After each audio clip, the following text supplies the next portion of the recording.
Madam, आप आदित्य को ढूंढ रही हैं ना? अनन्या का दिल जोर से धड़का। दीदी, अभी अभी एक तेज कार ने टक्कर मार दी, सिर फट गया, लोग अस्पताल ले गए हैं, डॉक्टर कह रहे हैं बचना मुश्किल है। अनन्या के हाथ कांपने लगे, आंखों से आंसू बह निकले। अनन्या हर सुबह विक्रम के साथ उनकी चमचमाती सफेद कार में बैठकर मुंबई की भीड़ भाड़ वाली सड़कों से गुजरती थीं। ट्रैफिक उनके लिए रोज की बात थी। हॉर्न की आवाजें, धुएं का गुबार और लाल बत्ती पर रुकते ही आने वाला शोर। लेकिन लाल बत्ती पर कुछ और भी होता था जो अनन्या के दिल को छू जाता था। कार रुकते ही छोटे छोटे बच्चे दौड़ कर आते। कोई विंडस्क्रीन साफ करने की पेशकश करता, कोई गुलाब बेचता, कोई चिप्स का पैकेट थमाता। इन सब में एक लड़का था, आदित्य।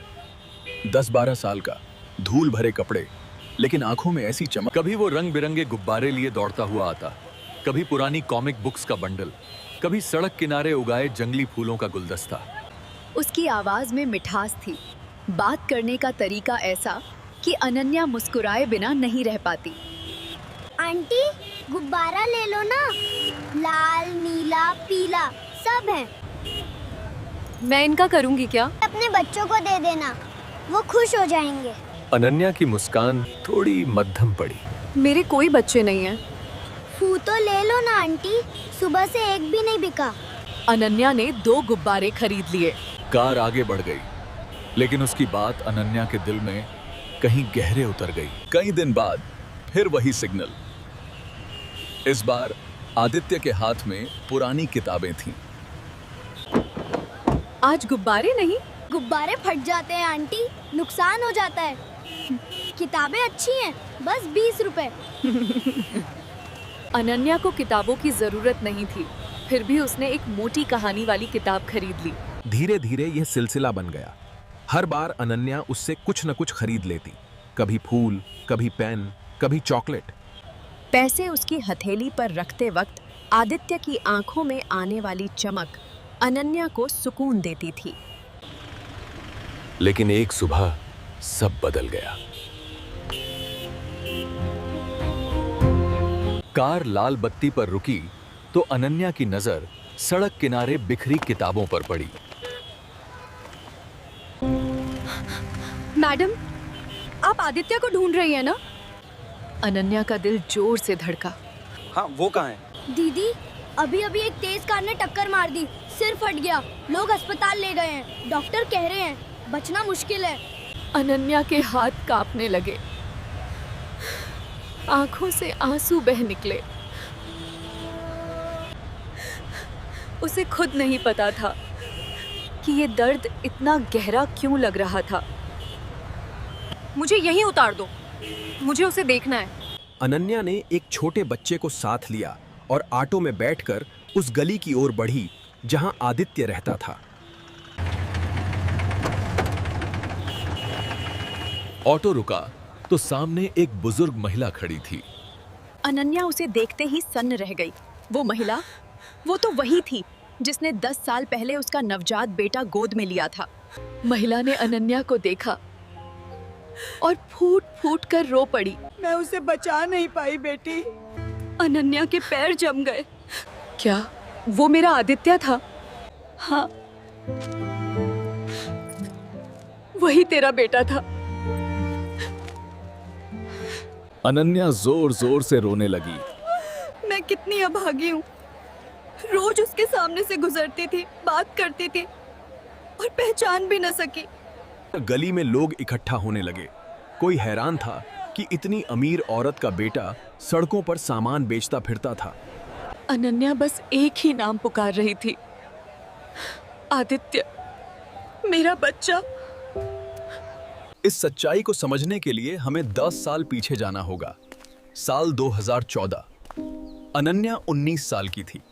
रोहन से प्यार हुआ। दोनों ने भागकर शादी कर ली। परिवार ने रिश्ता तोड़ दिया। 1 साल बाद आदित्य का जन्म हुआ। लेकिन जल्दी ही अनन्या को पता चला कि रोहन एक क्रिमिनल गैंग का हिस्सा है। उसने बहुत समझाया, लेकिन रोहन नहीं माना। एक दिन दुश्मनों ने उसकी हत्या कर दी। अनन्या टूट गई। न घर न सहारा, मायके वाले आए और बोलेंगे दूसरी शादी कर लेंगे। लेकिन बच्चे को छोड़ना होगा। रोहन के माता पिता ने भी यही कहा, हम पाल लेंगे। मजबूरी में अनन्या ने अपना नवजात बेटा दादा दादी को सौंप दिया और माता पिता के साथ चली गई। विक्रम अच्छे इंसान थे। मुंबई में उनकी इलेक्ट्रॉनिक्स की बड़ी दुकान थी। अनन्या भी दुकान संभालने लगी। जिंदगी फिर से पटरी पर लग रही थी, लेकिन दिल के किसी कोने में एक खालीपन हमेशा रहा। उधर रोहन के पिता का देहांत हो गया। घर में झगड़े बढ़े। चाची ताने मारती, इस बच्चे को अनाथाश्रम भेज दो। दादी अड़िग रही। आखिरकार बड़ी बुआ ने कहा, माँ जी आप दोनों मेरे साथ मुंबई चलो। दादी मान गईं। आदित्य मुंबई आ गया। मैं भी कुछ बेचूंगा। दादी ने मना किया, लेकिन आदित्य जिद पर अड़ गया।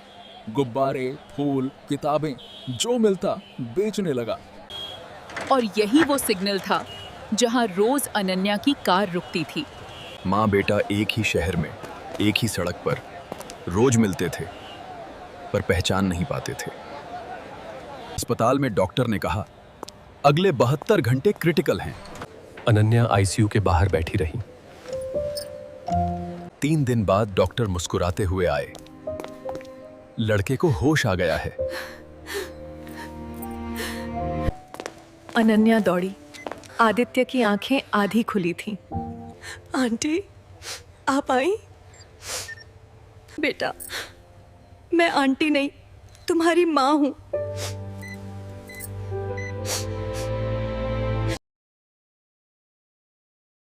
विक्रम को जब सच पता चला, सबने मुझे धोखा दिया तो पहले गुस्सा हुआ, लेकिन 10 दिन बाद वो खुद आदित्य के घर आए।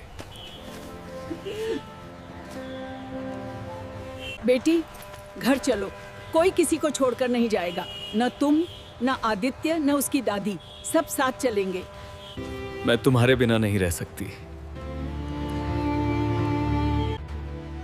कुछ महीने बाद अनन्या ने एक और बेटे को जन्म दिया। फिर एक बेटी हुई। आज अनन्या, आदित्य, उसके छोटे भाई बहन और दादी सब एक छत के नीचे खुश हैं। यह कहानी हमें याद दिलाती है कि माँ बाप का प्यार और सहारा दुनिया का सबसे बड़ा सुख है। अगर ये कहानी आपको छू गई हो तो इसे अपने दोस्तों तक जरूर पहुंचाएं। ऐसी ही भावनात्मक कहानियों के लिए चैनल को सब्सक्राइब करें और केवल मनोरंजन एवं प्रेरणा के लिए लिखी गई है। किसी वास्तविक व्यक्ति या घटना से इसका कोई संबंध नहीं है।